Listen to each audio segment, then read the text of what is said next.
యేసుక్రీస్తు వారు దొంగ వలె వస్తాను అని చెప్పాడు కదా. ఎవరైనా ఇంటికైనా ఈ రాత్రి 1 గంటకు ఒక దొంగ రాబోతున్నాడు అంటే ఏం చేస్తారండి? చెప్పండి, ఏం చేస్తారో? కర్రలు పట్టుకుని మీ ఫ్యామిలీ కాదు, పక్కింటి వాళ్ళని కూడా తీసుకొస్తారు. రండి, మా ఇంట్లో దొంగ పడతా అన్నాడు, జాగ్రత్తగా ఉండాలని. మరి యేసుక్రీస్తు వారు దొంగ వలె వస్తానని చెప్పాడే లేదా? చెప్పాడు. మరి ఒక దొంగ వస్తున్నాడంటే ఎలా ఉండాలి? జాగ్రత్తగా అలర్ట్గా ఉండాలి. నువ్వే కాదు, నీ కుటుంబం అంతా అలర్ట్గా ఉండాలి. నీ చుట్టుపక్కల ఉన్న వాళ్ళు కూడా అలర్ట్గా ఉండాలి. ఎందుకంటే పక్కింటే కదా. ఈ ఇంట్లో దొంగ తీసి ఆ ఇంట్లోకి రాలేడా? వస్తాడు. కాబట్టి వాళ్ళు కూడా జాగ్రత్తగా ఉండాలి. ఇప్పుడు యేసుక్రీస్తు వారు దొంగ వలె వస్తాను అని చెప్పినప్పుడు ఏం చేయాలి? నువ్వు నీ కుటుంబం జాగ్రత్తగా ఉండాలి. నువ్వే కాదు, నీ పక్కింటి వాళ్ళకి, నీ కుటుంబ సభ్యులకు కూడా చెప్పాలి, ఇదిగో యేసుక్రీస్తు వారు ఇలా దొంగ వలె వస్తాడంట.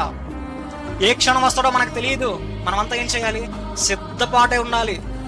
మన బ్రతుకు మార్చుకోవాలి. మనమంతా సిద్ధపడిపోవాలి.